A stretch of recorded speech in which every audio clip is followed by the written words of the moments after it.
What's up, it's Nez, and welcome back to Conarium, everyone, our horror Lovecraftian adventure. Last episode, we escaped the treacherous clutches of the lizard men that tried to stick their tongues down our throats. I'm not into that kind of kinky stuff. I'm into different kinky stuff, lizard men. So what we need to do now is use the gem to get through these vines, but it doesn't seem to be charged. So, I had an idea that maybe we could use the obelisks to charge the gem. Will it charge? Yes, it's charging. I'm such a genius. We can now bring this around to make sure that the plants will not bother us. Open sesame! Another corridor. Corridor full of plants. Bunch of creepy looking tombs. Bunch of statues of the lizard men in robes. What are they worshipping? It's a big sculpture of one of the elder things. Hello there. Will you tell us our future, our fate? What happens if we touch you? We can't just touch you. They're all just standing here. Not really standing, more of kneeling down and worshipping the elder things. Can we interact with anything? Why is this one broken? What is this? It's a horn. An ancient musical instrument with elaborate ornaments that are reptilian in nature. It still looks playable. Are we gonna play it? The trophy item. Can we use it though? We cannot use it. It's just a trophy item. I thought we were gonna make beautiful music. Summon the lizard people, summon the lizard gods. Hello there. You seem to be in a different position than everyone else. You're more of in a sexual position than kneeling down. Okay, what do we need to do? Oh, there's a way through. We can sneak through over here. There's somewhere behind. Hello? Are we not supposed to be here? I hear some static. What is going on? I don't know if anybody reads this, or if there is anyone still alive out there. I've lost everybody who was on my search party. I am alone and afraid, even from the out-of-place echoes of my own footsteps that are reverberating along these halls of ages-long silence. It is hard to tell if I am alive anymore. Those visions, sounds, the devilish scenes described in the release I come across every now and then.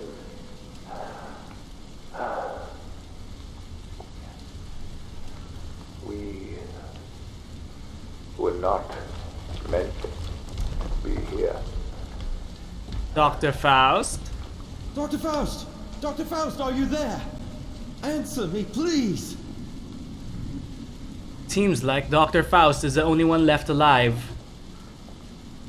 Are we being led through here? What are all these bells?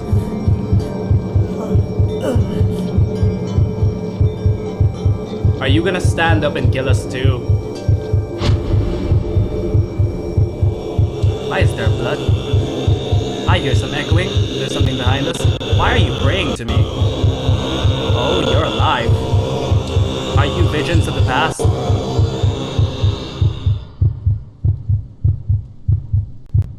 What just happened?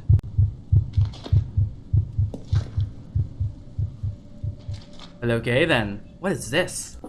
A knife. An ornate sacrificial dagger, wholly intact and still amazingly sharp, even after all these years of desolation. The elaborate carvings on the curious metallic surface signify reptilian nature. We'll take it. It's a trophy item. You can't use it at all. Why, hello there, strange creatures kneeling down. I don't feel comfortable standing on this goop. Let's go back down. Let's search for Dr. Faust. It doesn't seem like any of the other researchers got this far except for Dr. Faust. Getting eerily silent. I do love me some eerily silence. It's getting a lot more glitchy. Are they gonna come alive and chase us? What is happening? Where are we?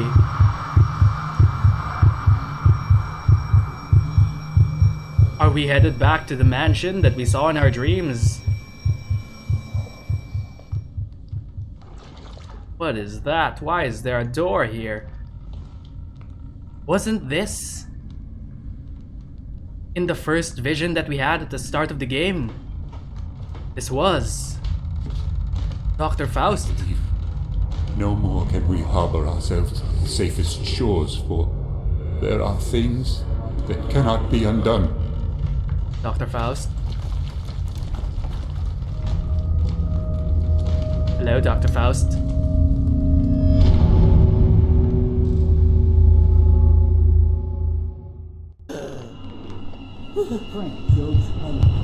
Dr. Faust? What's that behind you? Are we going insane? Why is there a house underneath this city?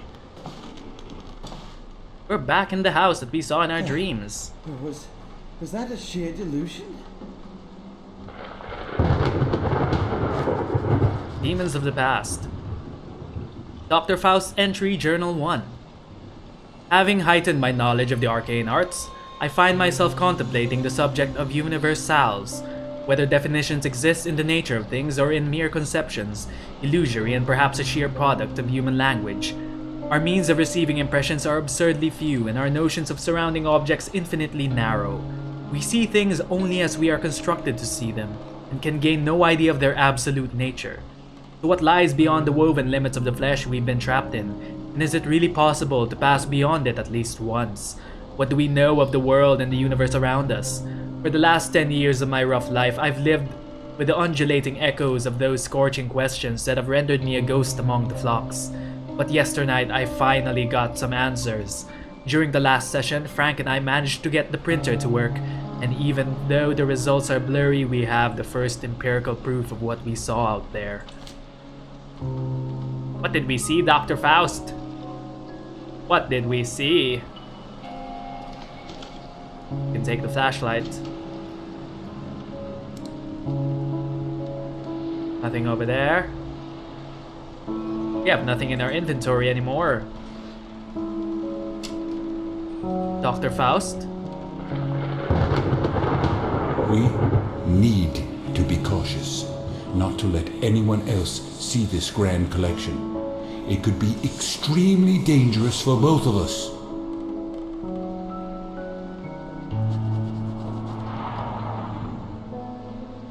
Are these masks that we found in the Elder City? A medicine man mask from Northwest Africa.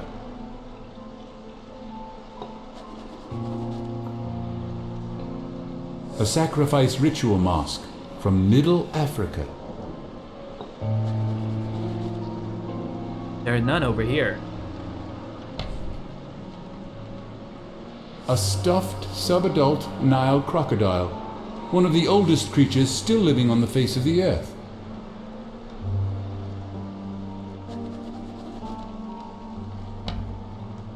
Bunch of heads. Deliberately preserved heads from Mesopotamian marshlands. Such cultivated minds kept in permanence by getting dried under the scorching sun with methods now lost to us.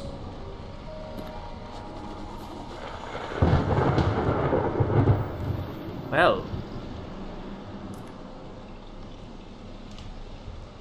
Dr. Faust, tell us what's happening. Why are we in this house? What happened to the expedition?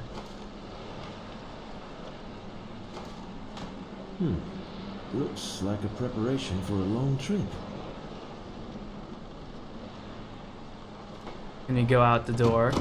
Locked. No, we cannot. Of course, that would be too easy.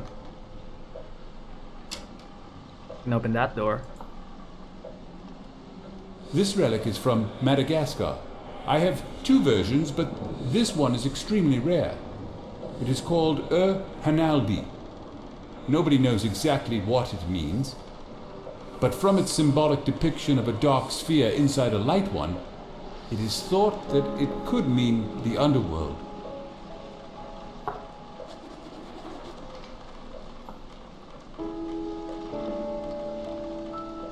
A lot of creepy relics you got here. I'm all for science. This is exactly the same room I've been in one of my visions. Oh, that's a creepy painting. Can we look in the drawers? No. Piece of paper. Letter addressed to Faust. Old friend. What you've told me about the shared nature of the experience the Conarium provides me made me think about the necromantic means of data inquiry. I'm sure you'll remember what I told you about why certain corpses never decay, but rest firm and fat in their tombs for 1,000 years. I believe with some help from a certain acquaintance, I can provide you with such specimens. This would be beneficial to both of us, I believe. Eagerly waiting your answer, H. Warren.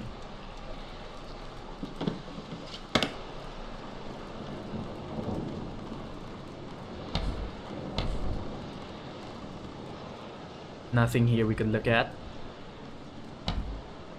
Penguin. Hello there, Mr. Penguin. A figurine of an emperor penguin, a creature native to Antarctica. We can keep him.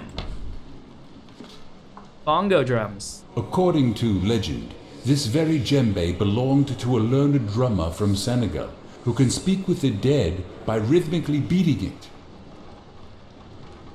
I want to speak to the dead too, but maybe we already are. Dr. Faust, are you dead? A native drum from the Asmat people of New Guinea. Their creation myth says Fumerapits made the first carvings of men and women. By beating on this drum, Fumerapits caused the figures to dance, bringing them to life. We have all the things that we've seen in the previous vision. The plant that supposedly makes the mixture that causes hallucinations. Agartha. Can we interact with anything in here, in the back? No, we cannot. Let's go to the next room.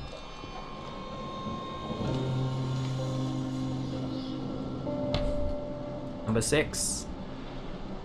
Mask of an all-powerful moon goddess esteemed by an eastern island tribe, now lost in time.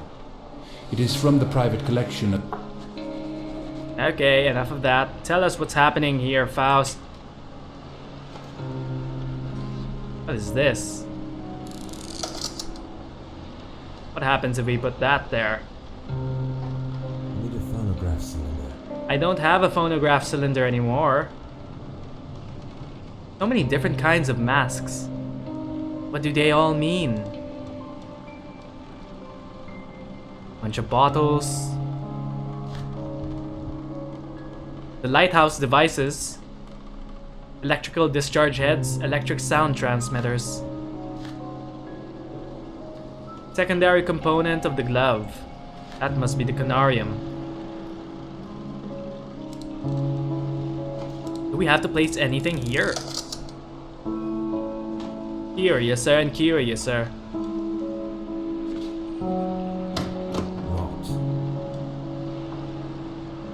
This is called the Mask of the Beholder. That's it? That's all you have to say about it? Okay, then. Skulls from New Guinea that are believed to be housing protective spirits.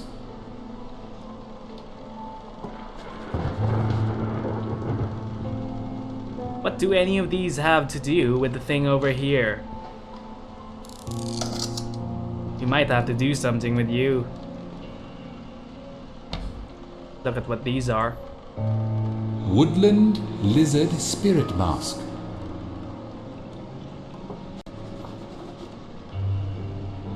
A serpentine ritual mask from India, which is said to have hypnotic effects on the one who deeply gazes into its eyes. So a lot of this is alluding to that the fact that the reptile people might not have been all wiped out, since we could find a lot of their uncanny resemblance in the masks of ancient tribes. Human tribes. Were the reptile people all wiped out when they went to sleep for the elder gods? Or did some survive? Nothing there. Phonograph cylinder.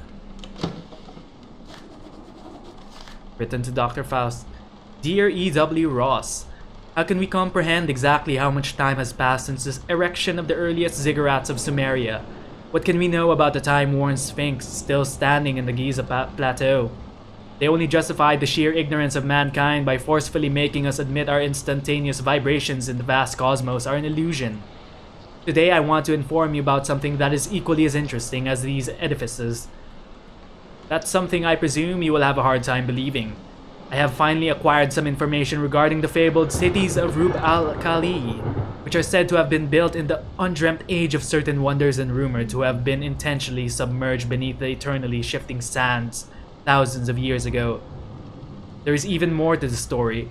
According to a reliable source, there should be depictions of or informations about the locations of ancient Conariums buried within those halls. Within a few weeks, you'll receive a book containing the locations of those cities, and a map predating all maps known today, directly copied from the antediluvian originals. I am sure you are excited beyond imagination and eager to discuss these things in detail, but we will have to wait a while since I'll be away for some time, visiting the oriental wonders of the old world. I'm sure you know what I mean.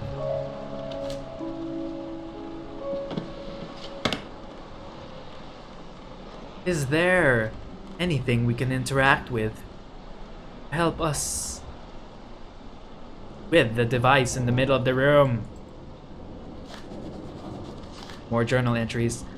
As told in some banned ancient volumes I was able to acquire, it is evident that the Conarium, when properly adapted to work with the human psyche and physiology, can transcend the mind beyond the limits of time and space into a peculiar place we are yet to explore.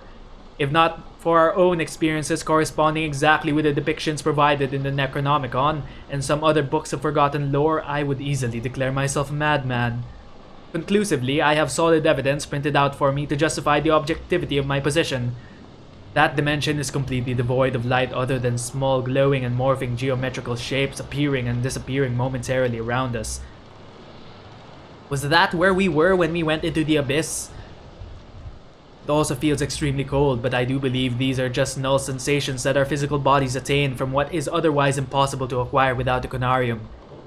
It is not for us to see this fantastic world with a pair of corporeal eyes, and possibly we are the first explorers ever to reach this ancient forbidden place. But the question now weighs heavy on my mind is whether we could ever fully understand this experience with the hindrance of our own limited sensations. We can't. We have to be lizard people.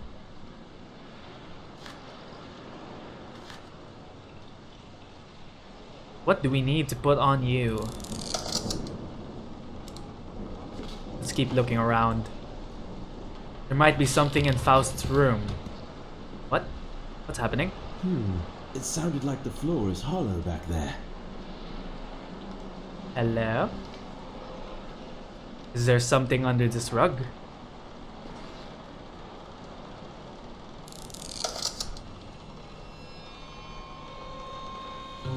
There's some creepy music going on. Hollow floor. Oh, there's something hollow here. It's stuck. It's a secret compartment. I wonder what we need to open it. It's stuck. Well, now we know what that switch does. Time to figure out how to open it. How do we open you? What's this?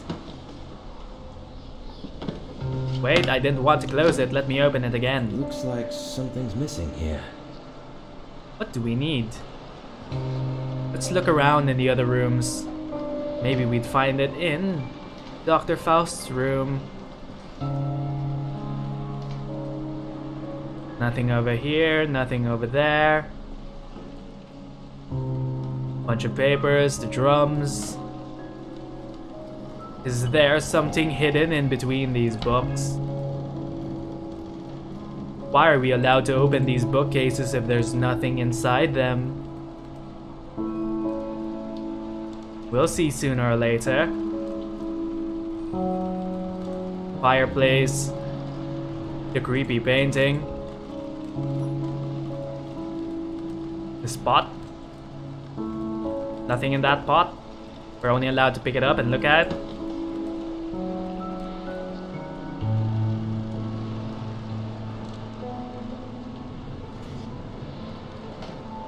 Let's look around this area, maybe. Somewhere here. Looks like a preparation for a long trip. Dr. Faust was about to leave.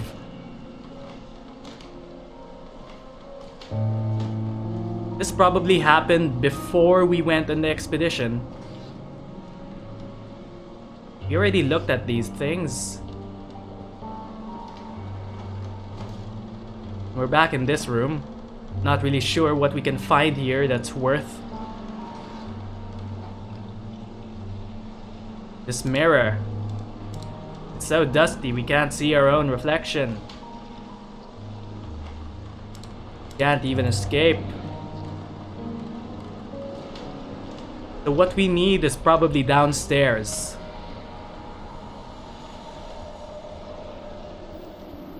Looking around one last time in this accursed mansion. Oh, wait a minute. What is this? The door leading down here into the basement. There's something down here. Hello? Okay. Things are getting interesting. He brought back a couple corpses. Looks like something's missing here. Locked. It's locked and something is missing there. Something circular. Dr. Faust's journal entry. Lying outside the known space-time continuum, this is a dimension to which the gate is knowledge and the key is the Conarium. As we start to shed our fleshy bindings, we start to perceive more and more. If we inquire by merely knowing and thinking on the subject matter, windows to related time and space open up before our own non-material selves, our minds. And what's better, we've grasped that our experiences in the sessions are shared and even improved by all the attendees' personal knowledge. Even thinking about the possibilities that may bestow upon us in our quest for transcending the limits of our mortal bodies is about to make me crazy. But sometimes I wonder what has been keeping our sanity intact inside this forbidden place. Behind the thick walls of pitch darkness surrounding us, there is something looming, whispering in my ears in a language familiar, yet I cannot discern its contents. There's a door down here that we need to unlock aside from the trapdoor upstairs. We probably need the first key to unlock the trapdoor upstairs, and we might find the circular object there with it. But unfortunately, that's all the time we have for today, everyone. Once again, my name is Nez, and thanks for watching. If you enjoyed this episode of Conarium, please do like and subscribe so we can grow our channel together. Bye, everyone!